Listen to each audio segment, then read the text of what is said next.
Hello, and welcome to the Social Psychic Radio Show featuring Jason Zook.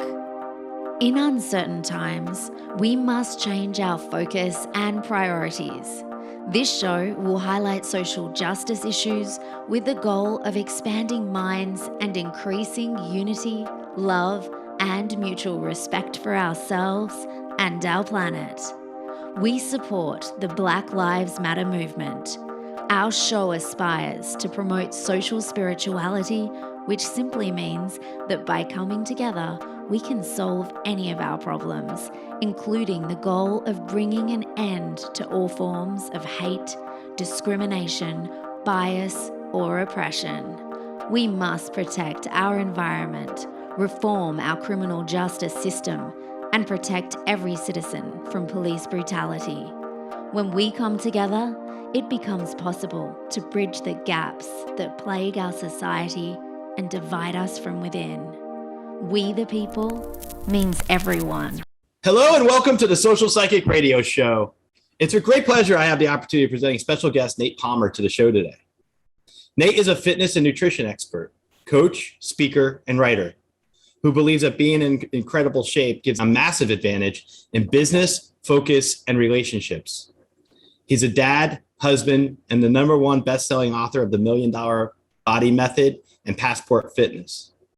Nate helps business owners and entrepreneurs improve their physique, finances, and family time using fitness and nutrition as force multipliers.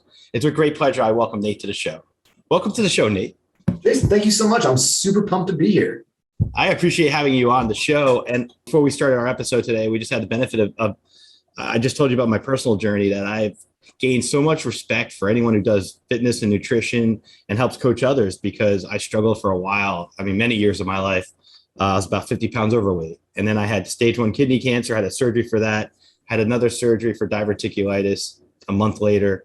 And then I just made the decision to commit to be healthier for myself. And I actually benefited through my doctor teaching me intermittent fasting. And that was a skill that I learned over time. And I wanted to ask you, what led you on your journey to help instruct others on fitness and nutrition? Yeah, so for me, it was kind of like running away from like fear almost. But like it was kind of like my initial like start of my journey. I was 11 years old, and someone broke in my house, and I was hiding under the bed with a steak knife in my room. And I just remember feeling like super powerless, and just like my mom was out dropping my sister's off at school, and this guy's banging on my bedroom door. And I'm like, I think I'm probably going to die right now.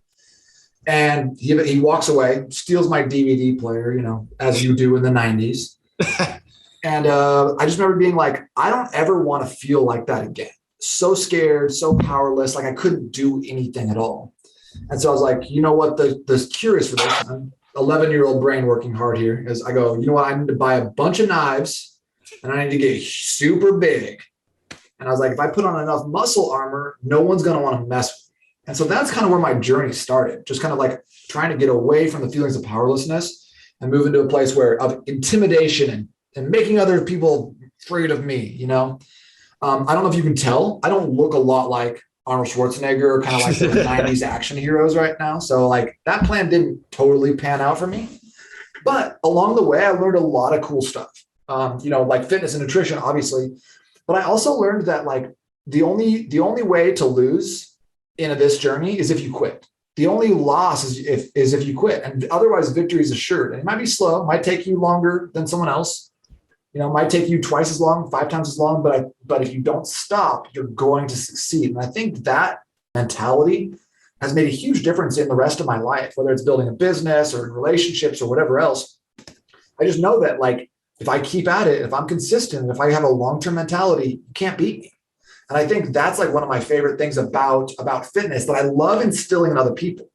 And I think that like we live in an age where we want to hit the easy button. Right? We want it simple, we want it fast, we want it easy. And like, if you can't deliver on that, like if I can't reverse 10 years of poor nutrition and no fitness in 30 days, then like my expectations are unmet. And I'm kind of sad about that. So I love to help people set proper expectations around this, help them learn the ins and outs of training, nutrition, tactical stuff, right? But also having the right mindset to make sure that they are clear on where they're going. They know what their steps are and they know what to expect. So like, if I can get people to understand that that there's no losing, there are wins and there are lessons, then I feel like I've done a great job. You got me smiling because I believe heavily in small wins. I think incremental change is where we really change the most. And that when it comes to health and fitness, any success or any measured maintenance of a positive is a positive nonetheless, right? Maintenance of a positive is huge. People don't think about it, but that's one of the biggest wins ever. Well, think about it. During this pandemic, most people I've spoken to have gained weight out of stress and frustration. And one of the things I did as my habit was I went walking a lot and I bought a spin bike for my house. So those are the two things I've done to keep the weight off. And I talk to friends and family members who struggle with their fitness. And I guess I'll ask you this on their behalf. What would you say to anyone in the audience who's struggling? They gained 30 pounds during the last year and a half and they just don't know what to do. What would you say to them right now? Exactly what you just said. Stack those small wins. You're not going to drop 30 pounds this week. So if you can release that thought and be like, okay, I'm going to get down a couple pounds. Maybe I'm not even going to work on my pounds. Maybe I'm going to work on these great habits. Got a spin bike. I'm going to hit 20 minutes per day. Actionable items, things that you can put on a list and then cross off with vigor. But if you can cross something off, it gives you the same dopamine response that you get from like looking at Instagram notifications, right? So you get a win in your brain and your brain chemicals. You also get momentum. And I think momentum is a key aspect of fitness, of business, of a lot of things that people don't think about. Because like you go to a train yard. I know you're probably spending a lot of time in train yards. I see that. But you show up there and like you got a locomotive and they use this little tiny like block. They just like put it in place and it holds the locomotive in place. This like little like piece of wood. And it can't move because it doesn't have any momentum. If you put that same locomotive going 60 miles per hour, you put a brick wall in front of it, it's going right through, And I think that's what I love what you said about like stacking small wins, creating those small little habits. Because whether it's, I don't know if you got the chance to check out the book at all, but one of my 7 daily investments is drink 32 ounces of water in the morning and do 60 seconds of vigorous exercise. 60 seconds, 32 ounces. Takes you 90 seconds to do both. And you feel incredible. And you've gotten a win for the day. You've already started your day with a win within 30 minutes. And you've started creating the identity of having a health mindset. You're like, I'm a healthy person. I woke up and had water. I did my exercise. Like without anything else happening in the day, you've started your day feeling victorious, feeling great about yourself. And not to mention like the water, the hydration, the movement. Those are all great things anyways. But from a mental and emotional standpoint, you're winning. And that's important. You're empowering yourself. Exactly. You're giving yourself a certain key set of goals first thing in the morning. You do them and then you feel empowered because you've gotten that accomplished before you even took a step out the door or you start your day.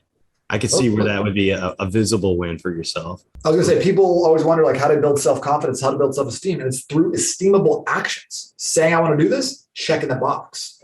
When you start noticing the weight loss or when you start noticing improvements in flexibility, your fitness, your clothes fit better, that's a big reinforcer. Nothing else can reinforce it like that, right? Totally. And I tell anyone who's in the audience that's never had effective weight loss, trust me, I had lack of discipline more than anyone else. And so for someone like me that gained some discipline in my life, at least on that level, to stay in, lose some weight and stay in a better frame of mind, I think anyone can accomplish these kind of goals. There's no limitation. And in my family, my mom had a gastric bypass. My brother had a procedure done because, I was told by my doctor that I was that I had metabolic syndrome. So I had to overturn that and try to change that through, that's why I did the intermittent fasting after I had my surgeries. But we all have those kind of things in our family. We have family makeup. And so I want to ask you, what would you say to someone who's struggling against their own composition, their own physical hindrances, but they still want to up their game? My dad, when I was growing up, said something really interesting to me. And I think he kind of said it offhand, but it stuck with me. It's really something I think about a lot. He said, Nate, if one man can do it, so can you. And like, I think we were talking about college or something else like that. But I just take this to mean that like, Jason, I saw your transformation. Like, I know I can do that too. I've seen this person gain muscle. I can do that too. I saw this person build a business. I can do that too. There are a lot of people who are less disciplined, less smart, less motivated than us doing the things that we want to do. So just to like, before you do anything else, unlock that part of your brain that says, I always, I never, I can't, I should, like take those things away and start understanding that like that everything is possible. anything you want to do is possible if you have the right tactics. In this book, tons of tactics, great tactics that you can take right away.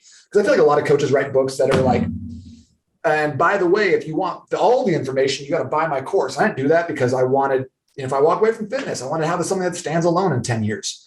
So tactics, I got them. They're like galore. But before you can make tactics work, you have to start realizing and understanding that it's possible, that you're capable, that you have unlimited potential. And once you get to that point where you go, hey, listen, I know that if I don't stop, even if I don't see progress this first month, even if my clothes don't fit any better, I don't see that like that reward that I'm looking for, my relationship with gravity doesn't change, I still am going to win. And when you start thinking like that, game over. It's already over. You already win. And that's powerful. Looking at everything we're discussing right now, I don't eat breakfast. For my intermittent fasting that I do, I skip breakfast. And people kind of look at me sometimes with cross eyes going, why would you do that? It's the most important breakfast. It's the most important meal of the day. I want to ask you, what do you think about breakfast in terms of, for someone like myself who skips it, just because I try to put my body into a state of, burning fat as much as possible during the day? Yeah. So great question here. And I actually have changed my opinion on this over time. At first, I was like, breakfast, most important meal of the day. Then I did intermittent fasting for about 18 months myself in the same style you're talking about, the 16-8, fasting till noon and eating till 8 or 9. And I had great success with that. It was very easy for me to maintain the body weight that I liked. Difficult to gain muscle doing that, but that wasn't really the goal. And then now I'm back to being pro breakfast. And here's why, is because when I had people doing the 16-hour fast, we were discovering that their lunchtime meal ended up being larger than it needed to be. And most of us don't do our best work after eating a big meal. If you want to get more done, eat less. It's a great rule. So what I was finding is that myself, my clients, people who are busy, they got their dads, they're high performers, they're entrepreneurs, they're business owners. They got a list. They got a big to-do list of things that they need to get done, boxes they need to check. And the afternoon between noon and 4 was the time that they were doing. I do have a list. I lied to you. Sorry. Yeah. Everybody's got the list. So checking those boxes is important, getting stuff done, and then make sure you can get home and still have family time and have relationships, etc. I was finding just after you go Thanksgiving dinner, you're like, hey, Jason, you want to give a quick speech to everybody? You want to play a pickup basketball? I'm like, no, I want to sit on the couch. I want to watch the Detroit Lions lose at football as per my national heritage. I'm not trying to do a lot, think a lot, be on, right? I'm trying to be off and relaxed. So that's what I was discovering with the bigger lunches, is just, it puts you into a state of relaxation. So instead of that, what I've been having people do now is have a specific breakfast based around proteins and fats to give you basically a time release energy all day. Really powerful for getting over metabolic syndrome, like you were talking about earlier. Then for lunch, we just basically have this little protein snack, proteins and vegetables for lunch. These are 2 of the daily investments that I talk about in the Million Dollar Body Method, by the way, breakfast, lunch, dinner. And then it gives you the ability to, when you're having low carbs, eating light all day, then you have a bigger dinner. It's great. And you're you feel good. You move into that parasympathetic nervous system dominance, where that rest and digest is really coming into play. You go to bed being a little bit more tired. You wake up with more energy. So I found a lot of success in this way because of the focus on energy and mental acuity. So not to say that I don't have anything against the 16-8, but most of my clients need focus more than they need weight loss, or that's their primary goal. So that's how I frame things. The body itself is a machine. So you have to get the right fuel combinations for your body to be most efficient and to perform at its peak. I believe what you're saying is what you've learned over time that for you reflects optimal peak performance. And I wanted to ask you about the future of nutrition. Do you think we'll even be able to up our game with nutrition in the future through advancements in technology or just advancements in processes? What do you think of that? So that's a great question. Before I jump into that, I did want to say one more thing about fasting, because I do love fasting. I just do it in a little bit of a different way. I'm a big proponent of 24-hour fast, the prolonged fast, 24 to 48-hour fast, done weekly, because there's a study that just came out recently that showed that one 24-hour fast is equal to 3.5 16-hour fasts in terms of global fat burn and the process of autophagy, which is like the cleaning out of broken down and cells that need repairing and replacing. So I'm a big fan of fasting. I just do it in this way because I think I prefer it this way. It seems like the energy requirements are met, but if you're not already fasting, you need to get on some type of schedule because it's game changing. It's like a reset when you think about it in terms of the body. It resets the body. It helps. I mean, I used to, in the past, before I got into my normal routine of what I do now for my intermittent fasting, I used to do the like prolonged 24, 48 hour fast. I'm going to, after this episode, I'm going to start doing one a week. Cool. At least to 24, because you're right. If it's that efficient, if one 24-hour fast is equivalent to 3 16-hour fasts, then why the heck wouldn't you do that? It's like, no, I don't want to up my game. I'd rather just stay where I'm at, I'm going to definitely look into that. I'll let you know how that goes. That's cool. That's great. Yeah. And I think it's just like you said, it's a reset. It gives your body a time to reset. It gives your stomach the ability to shrink down to its normal size. It gives your brain a chance to detox from the hormone leptin, which is crazy. It's connected to the sugar, like sugar in your stomach. That's like the bacteria that feed on sugar actually have access to your brain through this hormone. So if you're like feeding yourself a lot of sugar, you're getting these hunger signals that are not necessarily real. So having that 24-hour period to like basically detox from food gives you the ability to reset. Kind of press that restore factory settings button, which is really awesome. You mentioned focus earlier, and I'll tell you this, when I do the fast, like we're talking about like a 24-hour fast, I notice my intuition stronger, my acuity is stronger. Everything in the body is more efficient. I don't know if that's because you're basically freeing up energy in the body to perform the functions it needs when you don't inundate it with a lot of fat coming in the body where it has to break down and metabolize. I feel like you give the body a break. Totally. Because when you're digesting food, you're pulling blood from your extremities, you're pulling blood from your brain. You can never be as focused on a full stomach as you can be on an empty stomach. I mean, if you think about it like evolutionarily, like go back a couple thousand years, people weren't like hunting when they were full, right? They're hunting because they're hungry and they need some food. So like our bodies are designed when we because it's a spectrum, right? We have the parasympathetic nervous system dominance, that's rest and digest. This is full Thanksgiving coma. And over here is like, I'm running from a cheetah for my life. But in the middle, we kind of have this spectrum. So we want to like during our day when we got to get a lot done, we want to be closer to this side of the spectrum, be more focused, like have that more acuity. And I'm not like, I wouldn't say I'm a very like intuitive person, but in terms of like my focus, my creativity, it goes through the roof on fasting days. And especially if I couple that with a little bit of black coffee, I feel so good. I'm very focused, getting a single task done. I'm just knocking it out. It's a lot easier. And my clients love it too for that reason. Plus it's simple. It's binary. Eat or don't eat. It's not like, should I have this? And do I need to measure it? And I'm going out. Is it ranch dressing? Okay. No, yes or no. It simplifies, right? What do you think is a secret weapon for fat loss? I mean, every body is different, but in terms of just a general kind of what your understanding would be from your knowledge and experience. Yeah. So I think honestly the prolonged fast is kind of the secret weapon. And the reason I think so is because you're giving your body a break, right? You're giving yourself the chance to normalize. When you're not eating food, your body's going to be burning more fat because you've already exhausted all of your glycogen stores. So you've burned those out. You don't necessarily have a lot to use there. So your body's going to go for the next most efficient fat, like a fuel source, which is fats. And so it's going to be pulling from stored fat. So I used to work at Albertsons. I was a bag boy. It's a really glamorous job. But we always had the last in, first out method, which means you stock from the back, right? So if you got milk, you don't just put milk in front of it and push it back and then push another one back, which is what we do with our body and carbohydrates. So you eat a banana and you go work out, you're pulling the milk out of the front, right? And you're putting it back in the front with the banana. But the last in, first out method means that you need to be now pulling from the back, that oldest milk that's about to expire. That's where we're pulling from. And so fasting gives your body the ability to pull from the back and actually utilize the stuff that's just been sitting there waiting for energy mobilization to hit. So fasting, I think, is an incredible weapon. It's mentally beneficial. It's physically beneficial. I just think that if you're not doing it, you're leaving gains or losses, I guess, on the table. I can understand that. As we're talking about intermittent fasting, since I've done it for about 3 years now, it's a lot of it's mental more than it's physical. Now you do have to overcome headaches. I remember I was irritable when I first started doing it, but it's more mental. And I compare that to when I used to train for marathon many moons ago, where you prepare yourself up here before you prepare yourself out there, or on, I think the same things with intermittent fasting. I think once you train yourself that those headaches are just turbulence on an airplane, get past them, power past them, drink water. I think you can become a connoisseur of intermittent fasting and actually not see it as something that you're suffering through, but rather you're celebrating. Totally agree.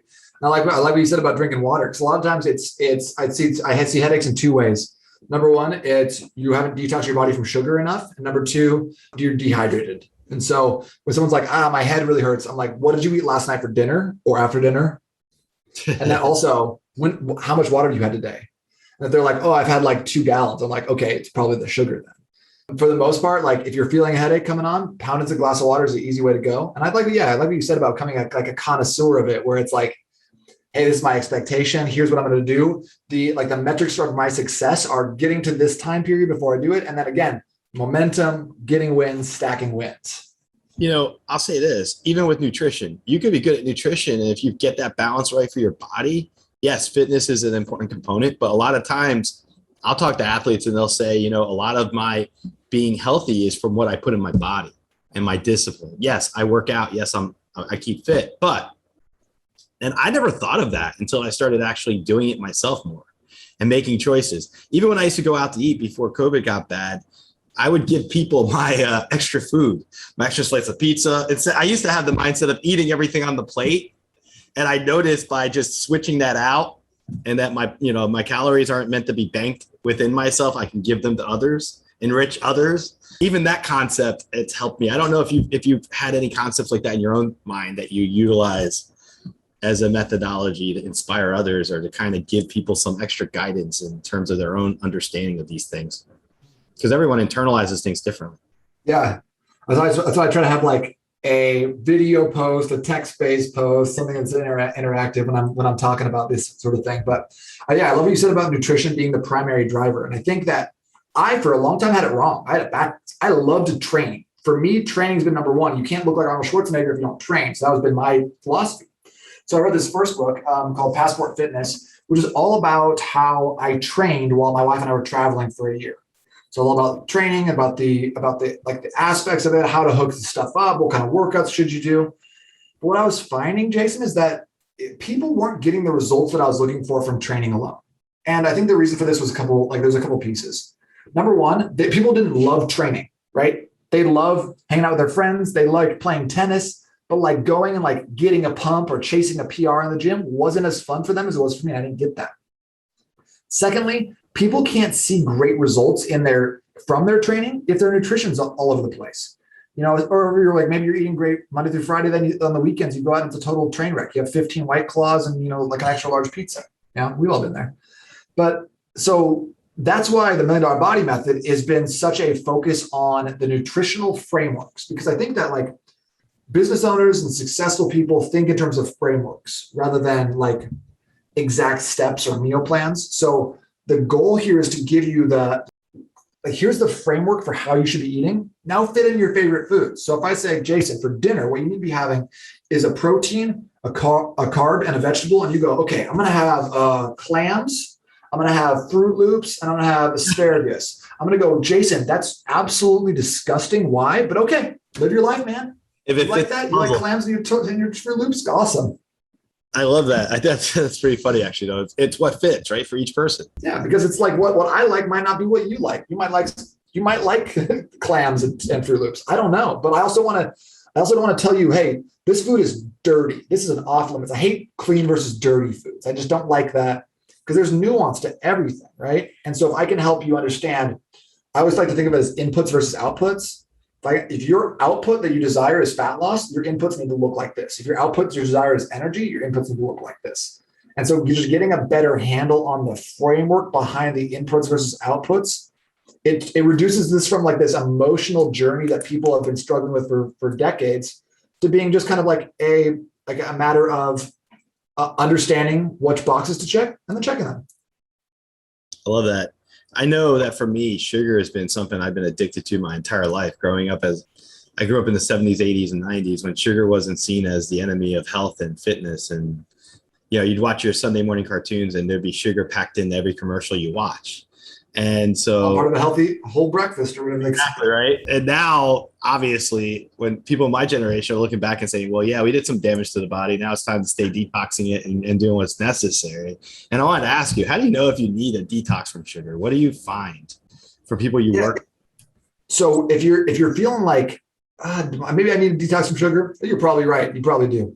But there's a couple key signs that I always hear from people that tell me instantly, like, hey, we need to get you off sugar. And then one of the easiest ways to detox from this, you don't need like colon cleanse. You don't need to be, doing like a coffee enemas or anything crazy. I think people don't realize that water, walking, and fasting are like the 3 most effective things in the world, and they're all $3. So a fast is one of the easiest, best ways to do a sugar detox. I have a way of I walk people through that if it would benefit your audience. But basically, if you are feeling like you're getting these energy spikes and lulls throughout the day, you need a detox from sugar.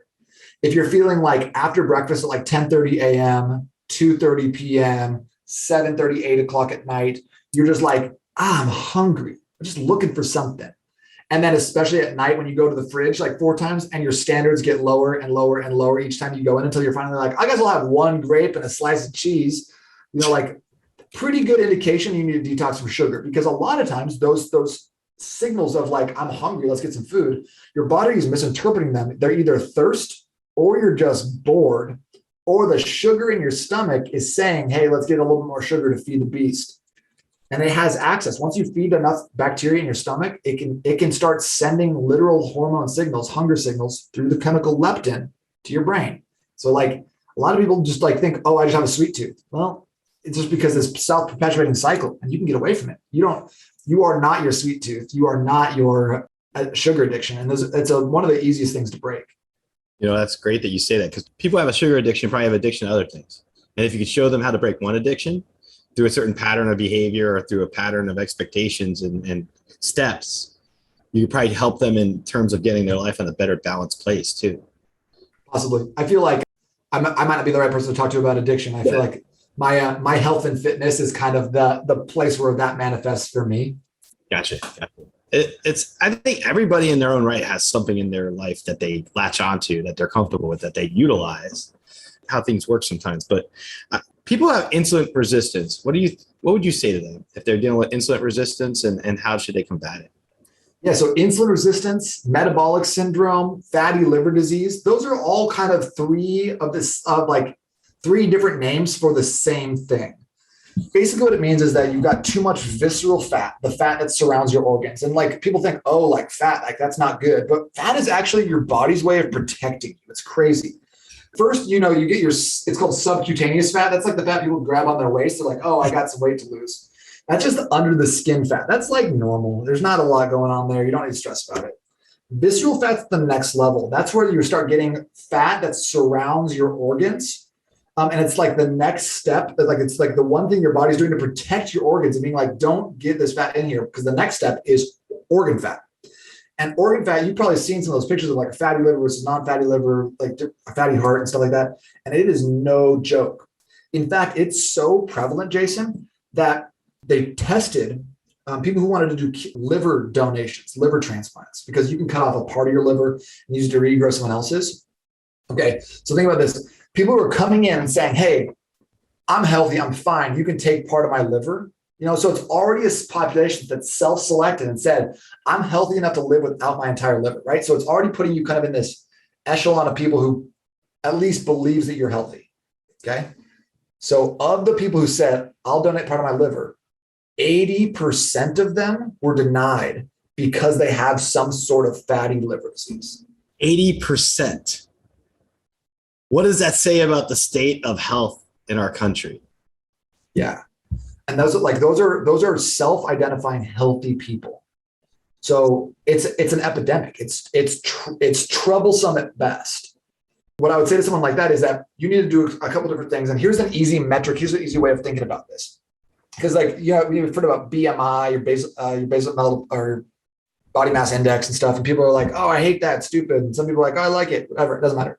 But beyond BMI, beyond weight, and beyond even body fat measurements to a certain extent, there's one measurement that I really like for telling me about metabolic health and insulin resistance. And that is your waist to height ratio, or something I call your burn score. So basically, to find this out is take a tape measure, take your headphone wire, doesn't matter, wrap it around the narrowest part of your waist. So for most of us, that's like an inch, half an inch above our belly button, and measure that. Now take this, now divide that number by your height. Okay, so waist divided by height. And if that number is below or is 0.46 or below, you're doing a great job. You are insulin sensitive. Your body is primed to build muscle. You can have as much energy as you want. You're doing awesome. If your number is 0.47 or above, you need to start working on that right away. Okay. So I always want my clients to, so I think about fat loss in 3 phases. Phase 1, that's the book. It's a hard reset. It's 4 weeks. Phase 1 generally lasts between like 2 and 8 weeks, but it's intense. You dive in, you're changing a lot of things. You're figuring out what works for you. But you can't maintain it. It's not sustainable. That's okay. So the next phase, we get into a little bit more of like, rather than following here's exactly what to eat and when to eat it, we start working more on that framework. You lived your framework. So like, let's say you were eating one of the meals I have in there is a sheet pan hash. So I cut up a bunch of potatoes, bake them in the oven, throw some eggs on there, some sausage, cook that, a little bit of cheese on top. Like that's a dinner I'll make. So like, let's say you're like, okay, see that? I want to make it my own. So we go back to your Fruit Loops and clams example. Okay, great. You're still like using that. You're in phase 2. And once you get to that like the end of phase 2, you'll know that you're there because your waist height ratio is within that acceptable limits. You got it about 0.46 or below. And then at that point, you have the ability to do whatever you want to. You can get leaner if you want to, get super shredded. Awesome. You can gain some size if you want to, build some muscle. Excellent. Work on some strength, get into like activities and work on like making sure that you're more of an athlete. That's fantastic because now you pulled off enough weight that your knees, your joints, your ankles and stuff like that are going to be feeling really good. Every pound you lose, 4 pounds off your knees, 4 pounds of pressure off. So what I would say is, number 1, know where you're at. Know if you have this or not. And you can go to a doctor and get a test. Those are like expensive and they take your blood and stuff like that. Or you can use my cheap method, which is waist height ratio, very easy. And if you're confused about that, you can go to n8trainingsystems.com/quiz. Well, you can fill out that information. I'll send you your burn score. And then from there, start working on, it doesn't have to be my program. It can be a lot of other people's programs. Like, I know you've had success with intermittent fasting, keto, but find something that works for you, is sustainable, and doesn't cost you a lot of like your mental energy or cause you anguish, and then just work the program. Stay consistent. Most people can accomplish this, get out of this by, depending on where they're at, 3 months to a year though.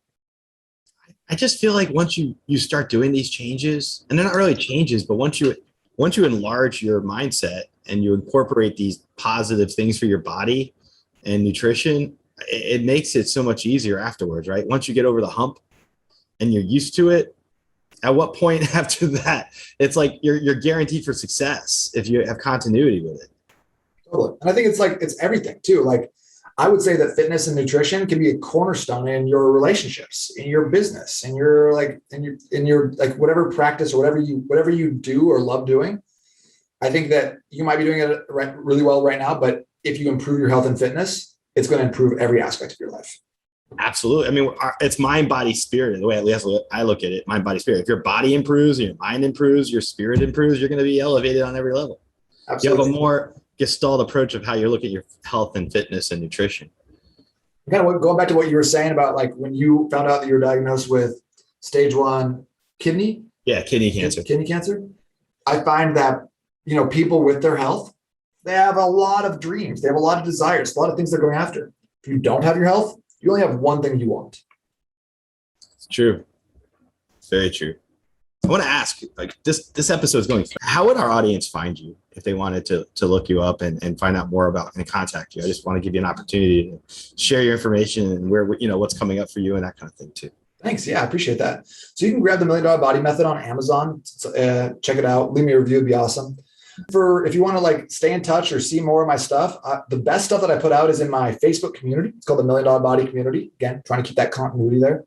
And you can get there by going to n8trainingsystem.com/group. We'll get you there, or just search for it on the Facebooks. I'm also on, Twitter, Instagram, LinkedIn, Nextdoor. You know, I'll probably all of them at some point. Find me on MySpace, hit me up, you know. All the social media. What do you think in terms of people who are very busy, entrepreneurs? We've talked about them a few times during the episode today. How do you work with busy professionals and help them improve their goals for fitness and nutrition? Yeah, so similar to what we were talking about earlier, like with the mind, body, spirit thing, it's so much of my job is not being like, do 3 sets of squats. It's helping people understand and connect that the reason that they're doing those 3 sets of 8 squats is not so they can have super dope leg muscles. I mean, it is for some of us, but it's so they can be better business persons, so they can have more energy at 4 p.m. So they can show up for their families at 6 p.m. too. So like connecting the dots that it's not just fitness compartmentalized here, family compartmentalized here, work compartmentalized here, but it affects the entire gamut, right? So like I had like the reason for this book actually came about because one of my friends reached out. He's a roofer here in Phoenix, and he was just so busy. He's driving 10, 14 hours a day in his truck. He's like, yeah, I got some weight to lose, but he's like, I don't have time to lose it. So he's like, can you help me though? Because I need to focus more on getting like my energy up. It's like I'm drinking 3 or 4 energy drinks a day. I always feel horrible. I need 30 minutes to relax on the couch before I can hang out with my kids when I get home. It's terrible. He's like, oh, by the way, I need to, I'm eating out 5 days per week. So help me figure that out. Go. And so we put together a plan that was all like, it was just like, hey, here's a framework. Here's how you need to be eating. Here's how you need to be thinking about food. And as he got back to me like 2 months later, he's like, man, I've had more energy than I've had in a long time. I'm feeling great. The breakfast you gave me is fantastic. And oh yeah, by the way, I lost 22 pounds the last 2 months. I was like, we might have just done something here. So if we can get the connection between the two things as to why it's important, that's almost more important than me being like, tactically, here's your next meal. Here's your next supplement. That's an interesting way of phrasing it. And looking at the connection between the two, you can see a cause and effect basically. And I think a lot of entrepreneurs get that, but they can see like my energy equals my income. I can make more money if I have more focus. So helping like those two connections, like I'm not like helping coach people like to grow their business. But I know that if you dial in your nutrition, if you drop 20 pounds, if you feel really good, if you have tons of energy, you will grow your business. It's all correlated. I mean, personal success and professional success, I believe, coincide with one another. And if you can up your game in one, you're going to likely have improvements in throughout every aspect of your life, including relationships with others and positive mindsets and all those kind of things. What do you attribute for yourself in terms of like we're talking about the epidemic of fatty liver and fat consumption in the body and all that? How do you think we're going to change that as a society? Well, I going back to kind of your question you asked a while back about like kind of the future of nutrition and stuff. I see us going like 2 ways simultaneously, and I don't know if this is like a haves and haves not situation. So at this point, I'm just purely talking out of my ass. So take it or leave it. But I see our food sources are getting worse, right? Where our farming practices, our factory farming, the quality of the food today is much worse than it was 40, 50 years ago. So like the nutrients that we would get from one apple, like one amazing like gala apple in the store right now has about the same nutrient density as like a small crab apple from times past. The vitamins, the minerals, the nutrient density, how nutritious food is getting lower and lower and lower. We're feeding our animals, our livestock, corn and grains when they should be eating grass, but we're trying to fatten them up as fast as possible because the market is dictating that that's what we need to do. So on one hand, everything's getting worse.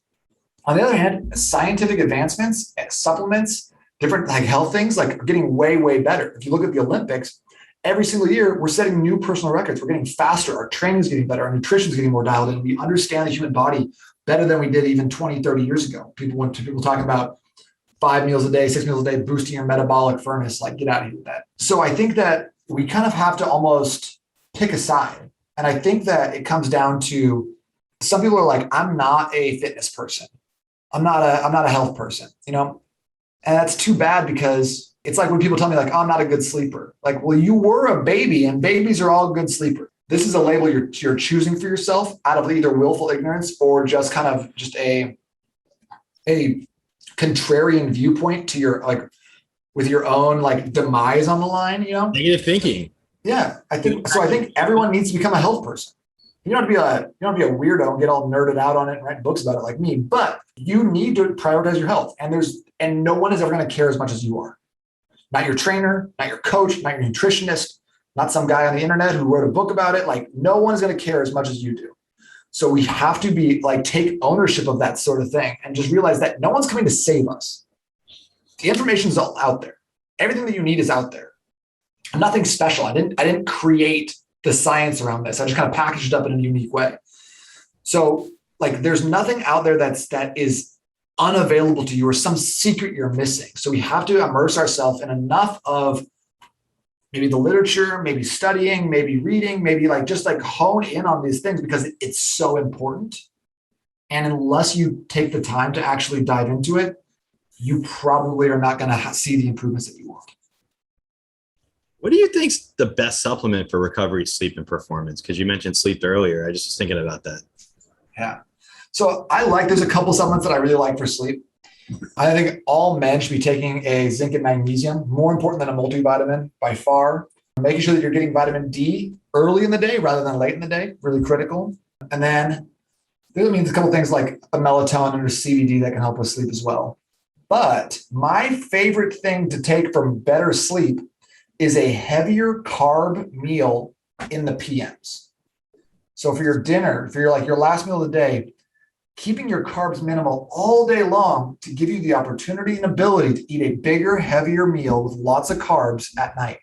And a lot of people say like, oh, I don't sleep well when I eat a heavy meal. Most of the time, that kind of comes from combining carbohydrates and fats into that meal, which is why I really recommend carbohydrate, protein, and a vegetable for your dinner meal. So that way you don't have to count calories. You don't have to measure your rice.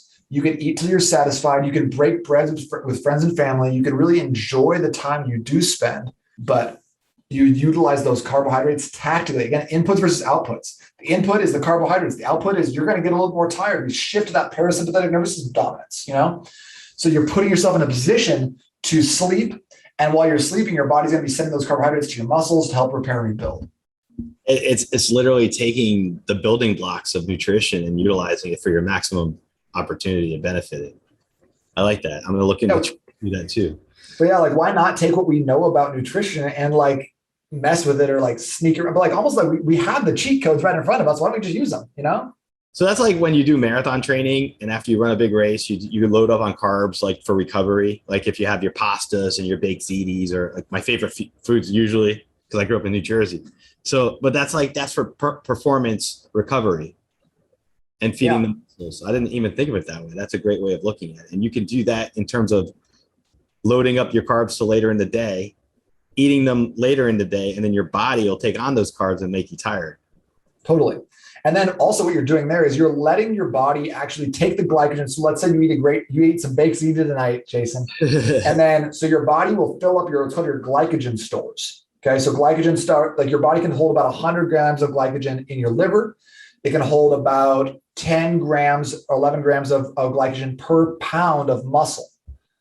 So number one, gaining 10 pounds of muscle means you get to eat 100 extra grams of carbs per day. In case that math didn't quite reach, like you gain 10 pounds of muscle, you get to eat 400 extra calories every single day of the rest of your life. So like if you like food, I'd highly recommend getting stronger.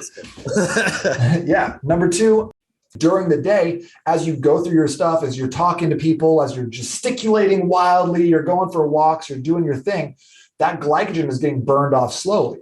So at the end of the day, you're going to, again, prime your glycogen and refill it with that kind of that last in, first out model that I talked about earlier in terms of like going to the grocery store by eating a bigger dinner. So we're not necessarily eating a big carbohydrate laden breakfast that puts the first in, first out. So then your body's not pulling from like the banana you ate, the oatmeal you ate in the morning. It's pulling from stored fats that you're burning and using all day. What do you find for yourself has been the greatest challenge when you work with people from the public or new people that come to you when they seem resistant to what you're trying to show them? How do you overcome that resistance within somebody to help them achieve what they need? That's a good question. I mean, it really depends on what kind of resistance I'm getting. Because some people are like, I just don't like exercise. And I have a hard time with that one. for sure. I don't really know. I don't even know the answer to that. Cause I'm like, you don't like moving your glorious body? What? How dare you? So don't you know how many people wish they had legs like you right now? Like, get out and walk. Give me a break. So sometimes I'm a bad coach in that way. So sorry about that. But then sometimes people are just like, I don't get it. Like, why do I got it? Why do I have to eat like this? Do I have to eat like this forever? That's why one of my clients asked me that recently. When do I get to go back to eating normal food? And I was like, and I go, you know what? Like, you can eat whatever you want to. Like, it doesn't matter what you eat. What is important is what you want. So I go, what do you want? And she goes, well, I want this, that. I want to lose 5 pounds. Like, no, like beyond that. Like, she's like, I want to look good in this dress when I go out for my husband and I's 10-year wedding anniversary. Like, awesome. She's like, I want to be around for my kids' graduation. Like, awesome, perfect. She's like, I want to have grandkids. Yes. She's like, I want to be able to travel and do things. I want to be able. I'm like, yes, awesome, perfect.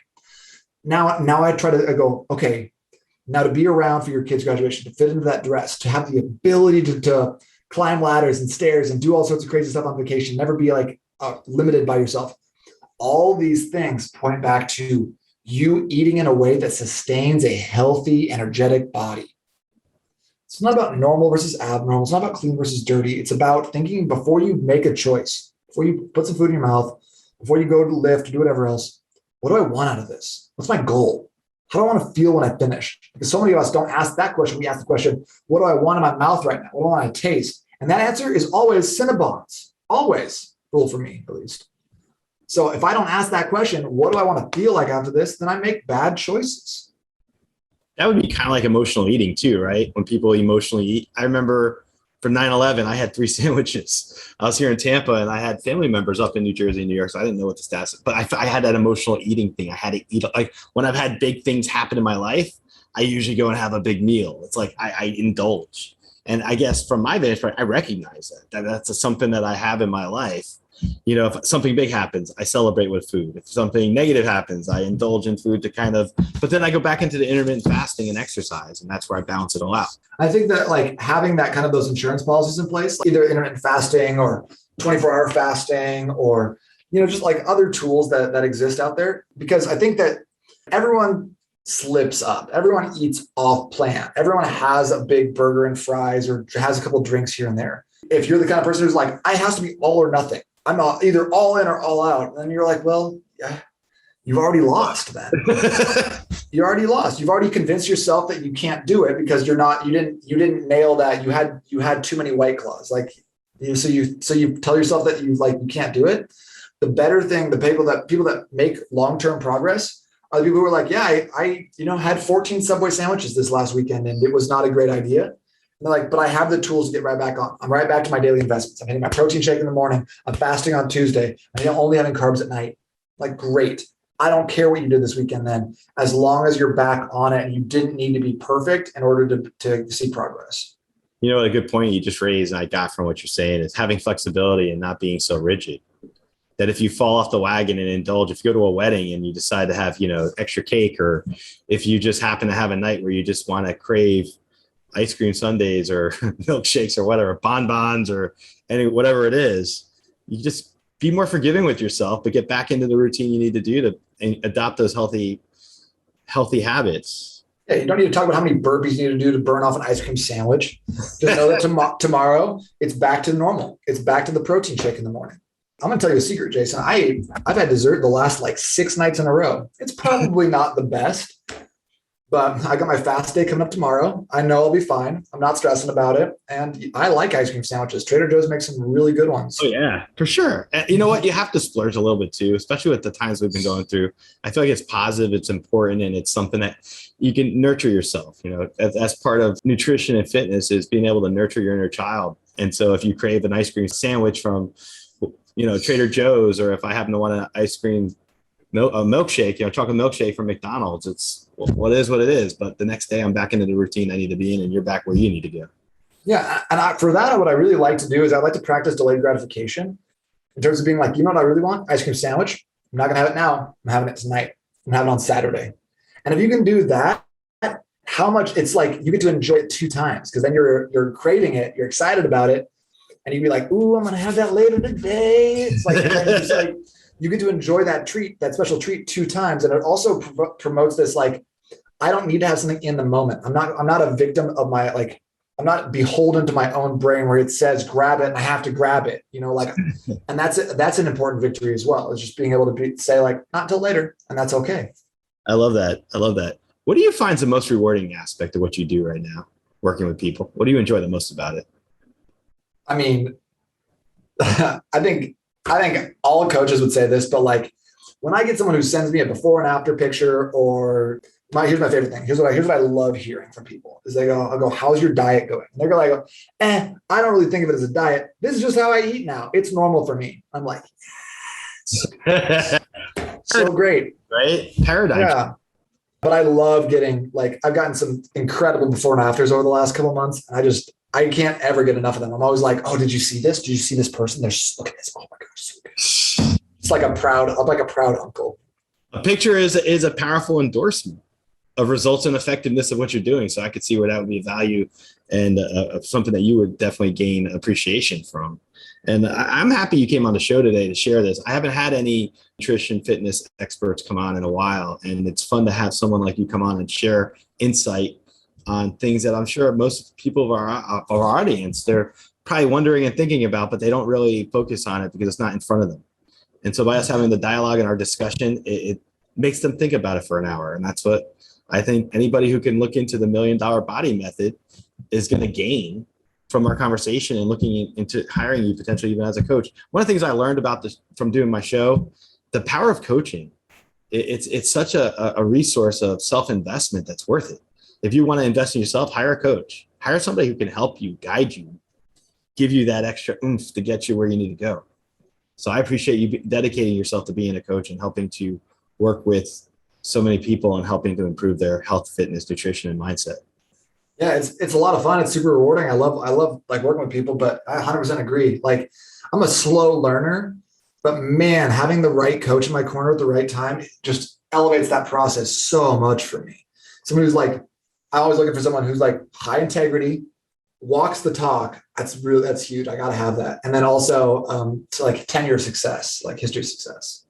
You can find that person. I think they're rare, but man, how much time can it save you to have someone who's actually walked in your shoes beforehand, being like, no, avoid this. Here's what you're going to think during this time. Here's the trap that a lot of people fall into. Stay on this path. Why not?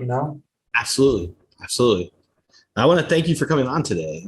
I really appreciate everything you shared with us today about this important topic. Thanks, Jason. I really appreciate it. It was a lot of fun chatting with you. I want to thank Nate Palmer for coming on the show today and sharing his expertise as a fitness and nutrition expert.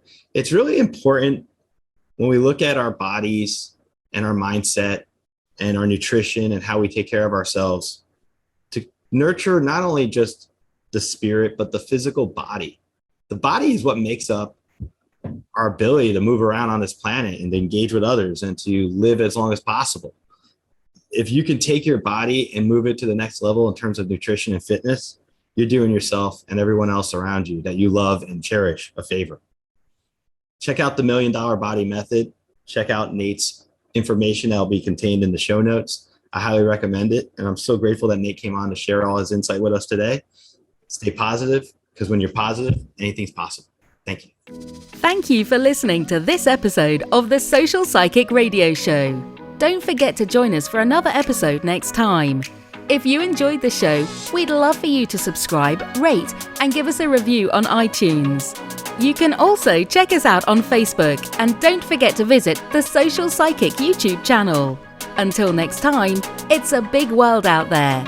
Keep an open mind, embrace your paradigms, and know that the universe is always yours to explore.